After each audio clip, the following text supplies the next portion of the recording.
সম্মানিত তাহিদি জনতা, আসসালামু আলাইকুম ওয়া রাহমাতুল্লাহি ওয়া বারাকাতুহু। ওয়া আলাইকুম আসসালাম। সঙ্গে আমাদের আজকের প্রার্থীকে আমরা আমাদের আজকের অনুষ্ঠানে আপনাদের কথা শুনবো। আমি শুধু একটা কথা বলতে চাই, আজকে আমরা যেখানে বসেছি 1971 সালে মাদারীপুর জেলার এই জায়গা থেকে সর্বপ্রথম বিজয় সূচিত হয়েছিল। আজকের এই সমাবেশ থেকে আমরা ঘোষণা করতে চাই যে আগামী বাংলাদেশ এই সমাজ মাদারীপুরের এই সমাজদার থেকে ইসলামের বিজয় সূচিত হবে ইনশাআল্লাহ। আমরা ইসলামের বিজয়ের জন্য আমরা কি কাজ করতে পারবো না ইনশাআল্লাহ।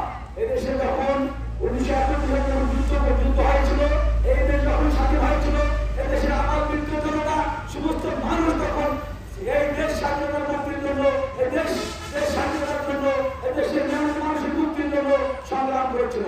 আজকে বাংলাদেশেও শুধু সমাধান নয়, টেকনাফ থেকে তেতুলিয়া, রূপসা থেকে পঞ্চগড়, সারা বাংলাদেশে তাওহীদি জনতা আজকে জেগে উঠেছে যে আগামী দেশ হবে ইসলামের দেশ, আগামী দেশ হবে কোরআনের বাংলাদেশ। সেই ধারাবাহিকতায় আমরা তাদের সাথে একত্রতাবোধ করে একাত্মতা ঘোষণা করে আগামী দিন যাতে ইসলামের দেশ হয়, কোরআনের দেশ হয়, কোরআনের পার্লামেন্ট হয় এবং সবচেয়ে শাসক এবং আল্লাহর আইন প্রতিষ্ঠা হয়, সেই প্রত্যাশা আমরা সকলেই করছি ইনশাআল্লাহ।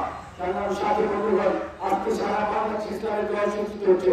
আমরা ঢাকা বিশ্ববিদ্যালয় শুরু করে, জাতীয় বিশ্ববিদ্যালয় থেকে শুরু করে চট্টগ্রাম, রাজশাহী, খুলনা, জয়দেবপুর বিশ্ববিদ্যালয় দেখেছি। সেখানে আজকে সারা সমস্ত ছাত্ররা দলমত নির্বিশেষে ইসলামের মধ্যে তারা রাজনীতি লেগে আছে, ইসলামের বিজয় সূচিত হয়েছে। সেই ধারাবাহিকতায় আগামী 26 সালের ফেব্রুয়ারি মাসে যে জাতীয় নির্বাচন ঘোষণা করা হয়েছে, সেই নির্বাচনও সারা বাংলাদেশে ইসলামের বিজয় সূচিত হবে ইনশাআল্লাহ। আমরা সকলে সেই বিজয়ের সাথে ঐক্যমত পোষণ করে সারা বাংলাদেশের মানুষদেরকে বলছে সব দেখাচ্ছে। এবার আমরা দেখবো জামাত ইসলামী বাংলাদেশ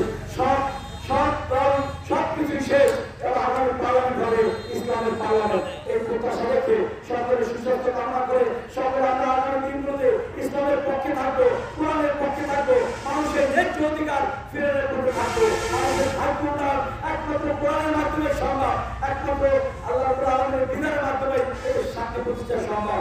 সেই আল্লাহর বিধান প্রতিষ্ঠা করার আহ্বান দেখে আগামী দিনগুলো যাতে সুন্দর হয়, ইসলামের পক্ষে হয়,